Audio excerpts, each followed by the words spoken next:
기독교인들이 좋아하는 그런 유명한 기독교 변증가 중에 영국의 C.S. 루이스라는 분이 있습니다.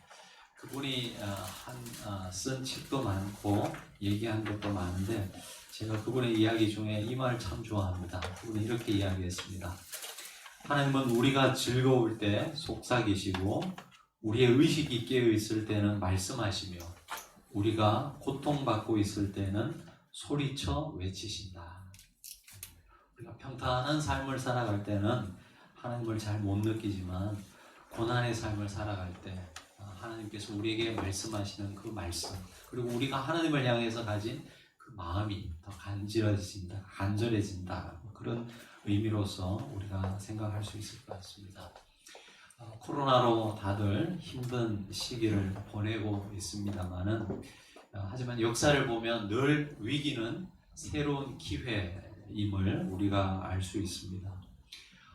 이스라엘의 역사를 보면 기원전 587년에 남유다가 멸망하면서 예루살렘 성전이 완전히 회파하게 됩니다. 여러분, 나라가 망했다는 것도 굉장히 큰 일이지만 이 이스라엘 사람들한테 예루살렘 성전이 회파되었다라고 하는 것은 이것은 이제 정말 도무지 희망이 없는 가장 절망적인 상황이라고 할 수 있습니다. 하지만 영적으로 보면요, 눈에 보이는 예루살렘 성전은 회파되고 없어졌지만 오히려 그 시간들을 통해서 눈에 보이지 않는 영원한 성전을 세워가셨던 하나님의 역사를 우리는 역사를 통해서 볼 수 있습니다. 우리 개인의 삶도 마찬가지라고 생각합니다. 우리의 삶에 크고 작은 어려움이 있지 않습니까? 하지만 어쩌면 그때가 여러분 우리의 삶에서 모든 불순물들을 제거하고 하나님을 향한 순수한 믿음을 가질 수 있게 되는 그런 중요한 시기라고 생각합니다. 여러분, 이 시기가 저와 여러분에게 또 우리 교회에게 그런 시간이 될 수 있기를 위해서 기도해 주시면 감사하겠습니다. 이제 계속해서 우리가 바울의 3차 전도 여행을 우리가 따라가면서 말씀을 묵상하고 있는데요. 이제 이 바울의 3차 전도 여행도 마무리되어 가는 시점에 있습니다. 여러분, 이 3차 여행의 마지막 종착점을 바울은 예루살렘으로 정했습니다. 그런데 예루살렘으로 가는 길에 7명의 성도들과 함께 동행을 하게 됩니다. 이 7명의 성도들은 어떤 사람들이었습니까? 우리 4절의 말씀을 우리 같이 한 목소리로 한번 읽어보시겠습니다. 어떤 사람들이 이 바울과 함께 대동했는지 동행했는지 우리 4절의 말씀을 함께 보시겠습니다. 아시아까지 함께 가는 자는 베레아 사람 부로의 아들 소바도와 데살로니가 사람 아리스다고와 세군도와 더베 사람 가이오와 및 디모데와 아시아 사람 두기오와 드로비모라 했습니다. 사람의 이름들 많이 나오는데 우리가 잘 모르지만 그들의 출신지를 같이 적고 있습니다. 아시아까지 함께 가는 자는 베레아 사람, 여러분 베레아라는 지명이 언급되고요. 그리고 데살로니가, 그리고 더베, 그리고 아시아 이렇게 되어 있죠. 여러분 지명들을 보시면 기억이 나시나요? 우리가 사도행전 계속 말씀을 묵상해 왔는데 사실은 이 지명들은 보면 여러분 1, 2차 전도 여행 때 바울이 다 지나왔던 그런 곳이었습니다. 그곳에서 만났던 사람들, 그리고 그곳에서 바울이 전한 복음을 듣고 예수님을 믿게 되어서 제자가 된 사람들, 바로 그 사람들이 지금 예루살렘까지 함께 가고 있습니다. 왜 바울은 예루살렘을 가면서 이 사람들을 데리고 갔을까요? 그럼 오늘 사도행전 말씀에 나오지 않지만 이 서신서를 보면요, 이 당시에 예루살렘에 기근이 들어가지고 예루살렘 교회, 즉 모교회죠. 이 예루살렘 교회 교인들이 큰 고통을 당하고 있었습니다. 그래서 이 나중에 세워진 이 아시아의 교회들이 이 모교회와 같은 예루살렘 교인들의 이런 소식을 듣고 헌금을 모아서 그 가난한 그리고 고통받는 예루살렘 교인들을 돕기 위해서 헌금을 모아서 보내게 됩니다. 이 사람들이 바로 그 헌금을 모아서 가지고 왔던 사람들이라 추정됩니다. 여러분 꽤 금액이 많았을 수 있겠죠. 그것을 한두 사람이 가지고 간다는 것은 그만큼 위험이 있었겠죠. 그래서 각 교회 대표들이 모금한 그 돈을 가지고 함께 모여서 예루살렘 성경까지 동행을 하게 되고, 아마도 그 사람들이 예루살렘을 다녀와서 보고를 할 때 아마 그것을 듣고 있었던 많은 교인들이 정말 기뻐하면서 함께 그 기쁨을 나누게 되었을 것입니다. 아마도 그래서 바울은 이 7명의 이 교인들, 아마도 그 교회를 대표하는 사람들이었던 것 같습니다. 사람들을 데리고 이제 예루살렘을 향하게 됩니다. 바울을 통해서 예수님을 믿게 되고 새로운 생명을 얻었던 사람들이었죠. 그들을 데리고 지금 바울이 예루살렘까지 가고 있습니다. 여러분, 이때 그 7명의 성도들을 데리고 가는 바울의 심정이 어떻겠습니까? 여러분, 얼마나 기뻤겠습니까? 자신이 전한 복음을 듣고 예수님을 믿게 됐고, 전혀 생면부지에 전혀 알지 못했던 사람들인데 예수님 안에서 이제 하나가 되어서 한 성도로 부름을 받고 그 예루살렘 교회를 향해서 가는 이 바울의 발걸음을 생각해 보면 얼마나 기뻤겠습니까? 바울은 데살로니가 2장 19절에서 이런 고백을 하고 있습니다. 우리의 소망이나 기쁨이나 자랑의 면류관이 무엇이냐? 그가 강림하실 때 우리 주 예수 앞에 너희가 아니냐? 데살로니가 교회 교인들을 향해서 이렇게 고백하는 거예요. 우리가 하나님 앞에, 내가 하나님 앞에 설 때 내 기쁨과 소망, 자랑이 무엇이겠느냐? 바로 너희들이 아니겠느냐? 이런 고백을 하고 있습니다.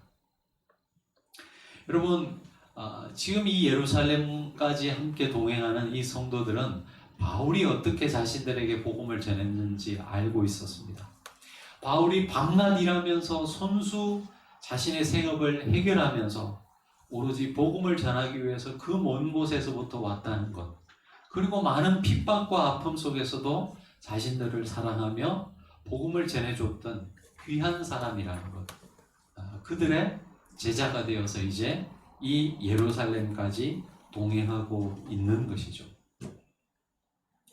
여러분 인생을 다 살았을 때, 아니 살아가면서도 여러분에게 가장 큰 인생의 보람이 무엇입니까? 여러분 어떨 때 가장 기쁘십니까? 여러 가지가 있겠지만 저는 결국 사람이 아니겠는가 하는 생각을 해봅니다. 여러분 우리가 이제 시간이 지나면 점점점 우리의 육신은 쇠퇴해지고 또 젊어서 좋아했던 것들도 시간이 지나면 다 또 그게 그런 느낌을 받을 것 같아요. 그렇지만 여러분 우리와 함께 했던 사람들, 그 사람들과의 좋은 추억, 그리고 그 사람들과 함께 만나가는 그 만남이 우리 인생의 가장 큰 기쁨이 아니겠는가 생각을 해봅니다. 어떤 분들은 일평생 일을 해서 열심히 일을 해서 돈을 많이 모았지만 결국에 나이가 들었는데 그 주위에 아무 사람도 없어요. 그냥 돈 버는 일에만 급급해가지고 여러분 사람을 다 잃어버리는 그런 사람들도 보게 됩니다. 제가 영상을 하나 보여드릴 텐데요. 이 등장하는 주인공은요, 스위스의 된장 아저씨라는 그런 별명을 가진 분이세요. 한국 분과 결혼한 분인데요. 1970년대에 한국에 오셨답니다. 그러니까 한국 사람들보다 한국을 더 잘 알더라고요. 그래서 한국 분을 만나서 결혼을 했고 한국에 오랫동안 살다가 지금 이제 스위스로 갔는데요. 그 빵을 된장에 찍어 먹는 한국 사람들보다 된장을 더 좋아하는 분입니다. 근데 이분이 여러분 뭘로 유명하냐면, 여러분 지금은 좀 사그라들었는데 예전에 마사이 신발이라는 거 여러분 아시죠? 예, 그것을 이제 발명하고 그 회사 이름도 한국어로 지었습니다. 그런 분인데 자녀가 7명이에요. 한국 여자를 만나서 그 분과 이제 부인과 사이에서 자녀가 나왔는데 원래 두 사람 사이에 태어난 아이들은 4명이에요. 그리고 그 부인의 오빠의 자녀가 2명이 있었는데 피치 못하게 어려워져 가지고 양육을 할 수 없게 돼서 그 2딸을 이제 입양을 하게 됩니다. 그리고 그러면 6명이죠. 그리고 또 한 명이 있는데 바로 앙골라의 이제 그 자녀 중에 빼삐또라는 이제 아들이 있습니다. 15살에 입양을 했는데 이 앙골라 내전이 일어나면서 이 아이가 이제 앙골라에 갈 수 없는 상황이 되었을 때 이 두 부부가 결국 그 아이를 이제 입양을 해서 총 자녀가 7명이에요. 우리는 한두 명 키우기도 힘든데 여러분, 국적이 다른 아이들, 그리고 자기가 낳아서 배 아파서 낳은 아이도 아닌 그런 아이들이 7명이나 있으니까 여러분 얼마나 키우기가 힘들었겠습니까? 근데 이 두 분이 크리스찬인 것 같아요. 자기 전에 성경을 듣더라고요. 근데 참 신실하게 자녀들을 잘 양육했어요.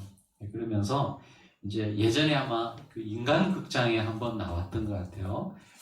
그리고 나서 이제 몇 년이 지난 후에 또 새로운 프로를 하면서 한국에 있는 이제 이 연예인들이 가서 한 끼 식사를 한국식을 아주 정성스럽게 이제 대접을 하는 그런 프로였던 것 같아요. 그래서 거기 나온 이제 영상 중에 일부분입니다. 여러분 한번 보시기 바랍니다.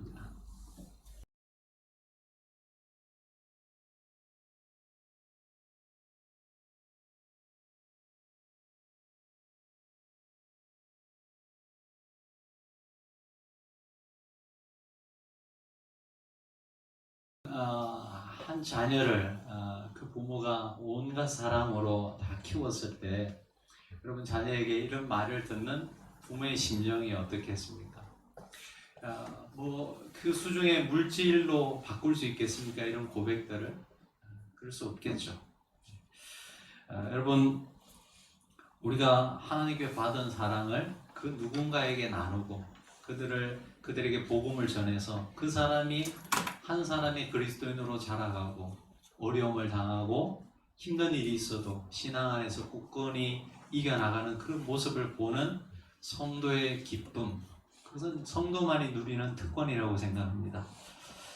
저도 목회하면서 그런 기쁨이 있기 때문에 참 기쁨으로 목회할 수 있는 것 같습니다. 전에 섬겼던 교회에서 제가 맡았던 교구에 젊은 부부가 있었습니다. 부부가 있었는데 그 처가살이를 하는 부부였어요. 신혼 부부였는데 처가살이 하니까 아무래도 힘든 점이 또 있지 않겠습니까? 그러면서 이 남편의 마음에 빨리 독립을 해야 되겠다 싶은 마음이 있어서 굉장히 순수한 분인데요. 그 뭐죠? 우리 설계사였어요. 건축 설계사였는데 건축 설계 일을 하면서 또 PC방을 또 아내 몰래 계약을 한 거예요. 그래서 굉장히 어려운, 그게 이제 팔지도 않고 그래서 힘든 시간을 보냈던 적이 있습니다. 근데 제가 가서 그 겨자씨 모임을 새로 만들었거든요. 그래서 매주 가서 인도하고 이제 기도 제목을 내고 마칠 때마다 같이 기도하고 하는데 참 오랫동안 기도했습니다. 기도했는데도 변화가 없고 어려움은 계속되고 그런 시기가 있었습니다. 목회자로서 저도 좀 답답한 마음이 있었죠. 왜 하나님께서 저 가정을 계속 내버려 둘까? 그런 고민이 있었어요. 그렇지만 모일 때마다 힘을 얻고 또 같이 기도하면서 그렇게 시간이 지났습니다. 그리고 저는 이제 그 교구를 떠나서 다른 교구를 맡았는데 그리고 한 1, 2년 또 저는 지났을까 우연히 교회에서 엘리베이터 앞에 서 있는데 그 자매가 이제 만났어요. 주일날. 얼핏 지나가면서 그분은 무심코 던진 말이었어요. 목사님 그때 참 힘들었는데 함께 해주셔서 감사하다고 우리가 이겨낼 수 있었노라고. 부부 사이에도 어려움이 있었고 다른 어려움들도 있었거든요.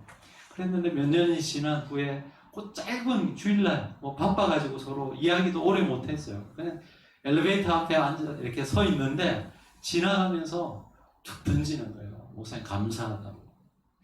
근데요 그 이야기를 듣는데 참 목회자만이 느낄 수 있는 그 기쁨을 하나님 주시는 것 같더라고요. 여러분 바울이 아마 그런 심정이었겠다 생각이 듭니다. 저는 그래서 여러분 교회에 많은 봉사직이 있지만 특별히 양육할 수 있는 그리고 생명을 책임질 수 있는 그런 봉사를 여러분에게 권면드리고 싶습니다. 한 영혼을 여러분 품고 기다려주고 격려해주고 기도해주고 그런 과정 속에서 그 사람이 한 사람의 그리스도인으로서 성장해가면서 이제는 어려움이 있어도 이겨나가는 그런 모습을 보는 그 성도의 기쁨이라는 것은 말로 표현할 수 없을 것입니다. 여러분, 많이도 말고요. 여러분, 1년에 딱 한 명만 내가 1년 동안 저 사람을 위해서 내 모든 삶을 헌신하겠다. 그런 마음을 품고 여러분 한 사람 한 사람 섬기다 보면 여러분 10년이면 10명이에요. 20년이면 20명이에요. 여러분 그런 사랑을 받은 사람들은 그냥 있지 않습니다. 여러분 그 사랑을 받은 사람들은 또 자기가 만나는 그 누군가에게 그 사랑을 전하게 돼 있거든요. 그러다 보면 여러분 우리가 하나님 앞에 섰을 때 여러분을 통해서 하나님의 사랑을 알고 새로운 인생을 살아가게 된 사람들이 수없이 많을 것입니다. 그들이 여러분이 하나님 앞에 섰을 때 여러분의 자랑이요 면류관인 것을 믿습니다. 바울이 아마 그 기쁨, 그 보람을 갖고 지금 이 7사람의 성도들을 데리고 예루살렘으로 향하고 있을 때의 마음이 아니었을까 하는 생각을 해봅니다. 자, 이제 바울은 드로아에 오게 됩니다. 거기에서 어떤 일이 일어납니다. 7절에 보시면 이렇게 나옵니다. 그 주간의 첫날에, 주일을 의미합니다. 그 주간의 첫날에 성경학자들이 말하기를 이 당시 예수님 당시에 초대교회 성도들은요 일주일에 2번 모였답니다.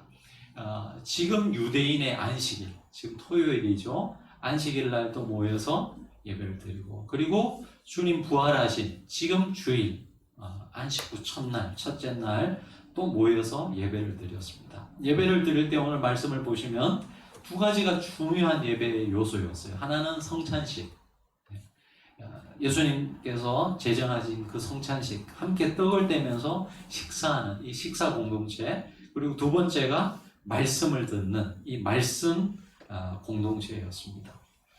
자, 근데 바울이 설교가 길어지자 이 유두거라는 청년이 창문 앞에, 창문에 걸쳐 앉아 있다가 그만 떨어져서 죽었습니다. 여러분, 설교를 듣다가 죽었으니까 이게 얼마나 큰 일이겠습니까? 그 교회 공동체가 얼마나 큰 시험에 들었겠습니까? 바울 자신은 아마도 큰 죄책감에 시달릴 수도 있는 상황 아니겠습니까? 자, 한번 생각해 보시기 바랍니다. 3층에서 유두거라는 청년이 떨어져 죽었는데 누구의 책임입니까? 누구의 책임입니까?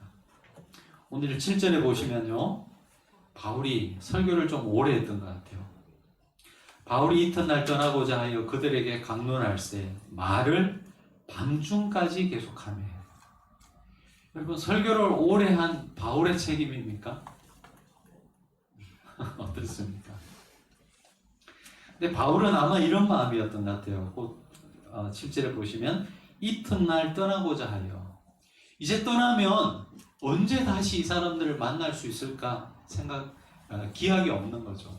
그래서 자신이 경험하고 느꼈던 이 복음의 내용을 한마디라도 더 전해주고 싶은 마음이 있었던 것 같아요. 그래서 피곤하지만 끝까지 이 복음의 말씀을 전했던 것 같습니다. 여기에는 바울의 사랑이 담겨 있다라고 우리가 생각할 수 있겠죠. 자, 바울의 책임이라고 하기도 그렇습니다. 그러면 여러분, 유두고의 책임입니까? 어떤 목사님이 이렇게 이야기하더라고요. 유두고가 지금 창문에 걸쳐 앉았지 않습니까? 이게 그 사람의 영적인 상태를 보여주고 있는 것이라고. 교회 한 발, 또 세상 한 발, 이렇게 걸쳐 앉아 있는, 그래서 유두고가 죽었다, 이렇게 이야기하는 분도 있더라고요. 그런데 그렇게 이야기하는 것은 너무 비약이라고 생각합니다. 여러분, 좁은 공간 안에 등불을 많이 켜다 보니까 아마도 공기는 탁해졌을 겁니다. 산소는 점점 희박해졌겠죠. 딱 좋은, 졸음 오기가 딱 좋은 그런 조건이 다 갖춰졌던 것입니다. 그리고 당시에 여러분, 전기가 없지 않았습니까? 여러분, 우리 시골 가면 지금도 어르신들은요, 일찍 자고, 그리고 아침 일찍 일어나세요. 대부분 그런 생활 패턴이에요.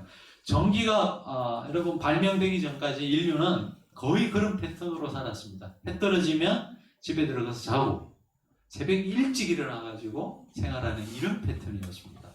그러니까 어떻게 했습니까, 여러분?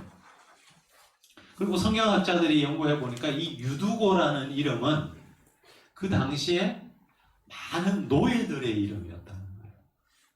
그럼 우리가 한번 상상해 볼 수 있겠죠. 여러분, 이 유두고는 노예였던 것 같아요. 노예들이 어떤 일을 했습니까? 책상머리에 앉아가지고 아주 고상한 그런 일을 했습니까? 그렇지 않죠. 대부분 하루 종일 육체 노동을 합니다. 아침 일찍 일어나가지고 하루 종일 그렇게 하루 종일 일을 했어요. 그리고 밤에 이제 그 바울의 설교를 듣는데 여러분, 졸음이 오지 않겠습니까? 어쩌다 보니까, 그리고 바울의 설교가 길어지다 보니까 더 이상 참지 못해가지고 졸다가 떨어져서 죽은 거예요. 자, 유두고의 책임이라고 하기도 굉장히 힘든 상황이죠. 바울의 책임도 아니고 유두고의 책임도 아닙니다. 그러나 어쨌든 설교를 듣다가 한 청년이 죽었습니다. 그리고 그 일로 교회는 굉장한 어려움에 처할 수 있는 상황이었죠. 그럼 왜 이런 일이 일어났겠습니까?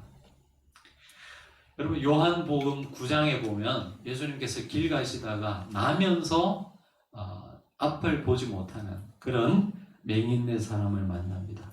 그때 제자들이 묻습니다. 주님, 이 사람이 이렇게 앞을 못 보는 것이 누구의 책임입니까? 자기 자신의 죄입니까? 아니면 부모의 죄 때문에 이렇게 보지 못한 채로 태어났습니까?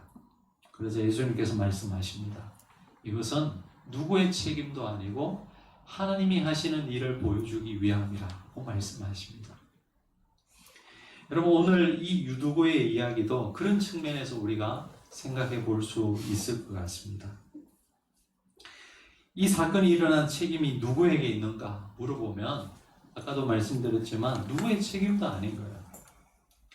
하지만 결과적으로는 이런 상황으로 인하여서 교회는 어려움에 처하게 됐고 바울도 굉장히 어려움에 처하게 되었습니다. 그런데 결국은 이 바울을 통해서 유두고가 살아나게 되죠. 그리고 어떻게 됩니까? 우리 12절의 말씀을 같이 한번 읽어보시겠습니다. 마지막 절의 말씀인데요. 12절의 말씀 같이 한번 읽어보시겠습니다. 시작. 사람들이 적지 않게 위로를 받았더라. 여러분, 이제 바울은 떠나서 다시 돌아오지 않을 가능성이 많습니다. 그러나 그 드로아에 있던 교인들이 이 유두고를 볼 때마다 어떤 마음을 느꼈겠습니까? 죽었다 살아난 유두고, 그 공동체 속에 역사하셨던 하나님의 이야기를 늘 기억할 수 있지 않겠습니까? 그러면서 그 청년을 볼 때마다 적지 않은 위로를 받았더라 말씀하고 있습니다. 여러분, 우리가 살아가면서 원치 않는, 그리고 원인도 알 수 없는 그런 고난을 당할 때가 있습니다. 누구의 책임도 아니에요. 여러분, 따지고 보면 누구의 책임도 아닌 그런 고난을 당할 때가 가끔 있습니다. 그럴 때 우리가 어떻게 해야 되느냐? 여러분, 인내하셔야 됩니다. 힘드셔도. 그러면 때가 되었을 때 하나님께서 하나님의 영광을 보여주실 줄로 믿습니다. 자꾸 누구의 책임 소재를 따지면서 그 책임을 질 사람을 찾지 마시고 여러분, 그때는 잠잠히 침묵하면서 기도하시기 바랍니다. 그러면 하나님께서 회복하실 때에 여러분, 하나님의 더 큰 위로를 우리가 경험할 수 있을 것입니다. 말씀을 맺겠습니다. 여러분, 우리 모두는 언젠가 이 땅에서의 삶을 마무리하고 하나님 앞에 서야 할 때가 있을 겁니다. 먼 것 같죠? 그렇게 멀지 않은 것 같아요. 여러분, 그분 앞에 우리가 섰을 때 우리는 무엇을 내어놓겠습니까? 일평생 일해서 모은 여러분 물질을 우리가 가져갈 수 있겠습니까? 이 온 우주 만물이 하나님의 것인데 우리가 가진 그 물질이 그분 앞에 무슨 의미가 있겠습니까? 우리가 일평생 쌓은 많은 지식과 지혜를 하나님 앞에 가지고 가겠습니까? 지혜의 근본이 그분이신데 그분 앞에 우리가 가진 그 지혜의 파편들이 무슨 의미가 있겠습니까? 여러분, 우리가 하나님 앞에 내어놓을 수 있는 것은 사실은 우리가 사랑한 것들이라고 생각합니다. 바울에게 있어서 이 7명의 사람들, 그리고 그가 뿌린 복음을 통하여서 주님을 알게 되고 생명을 얻게 된 수많은 사람들이 바울의 자랑이요 면류관이었습니다. 여러분, 우리가 사랑한 것들, 우리가 섬긴 것들, 그래서 새로운 생명을 얻게 된 그 생명들이 여러분, 우리가 하나님 앞에 섰을 때 우리의 자랑이요 면류관이 될 것입니다. 우리가 요즘 예수 믿는 것 때문에 핍박을 받는 그런 시대를 살고 있지는 않습니다. 하지만 여러분, 우리가 예수님 때문에 흘려야 되는 눈물들, 우리가 예수 믿는다는 이유 때문에 우리가 자존심을 굽혀야 되는 것들, 그 모든 것들을 주님은 기억하실 것입니다. 여러분, 하나님 앞에 섰을 때 우리 광야의 교회 숙간 식구들 모두가 정말 기쁨으로 그분 앞에 여러분 우리의 삶의 열매들을 올려드릴 수 있는 그런 우리 성도님들의 삶 되시기를 주의 이름으로 축원합니다. 기도하시겠습니다.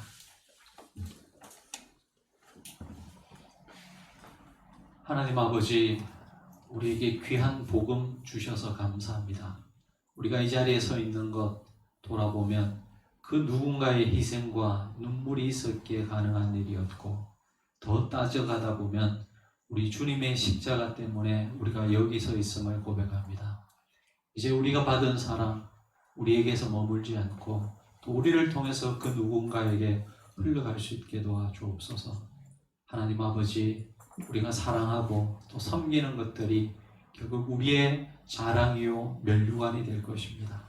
하나님 아버지, 이 말씀을 또 기억하면서 우리에게 주어진 이 한 주의 여정을, 우리의 삶을 걸어갈 수 있게 하여 주옵소서.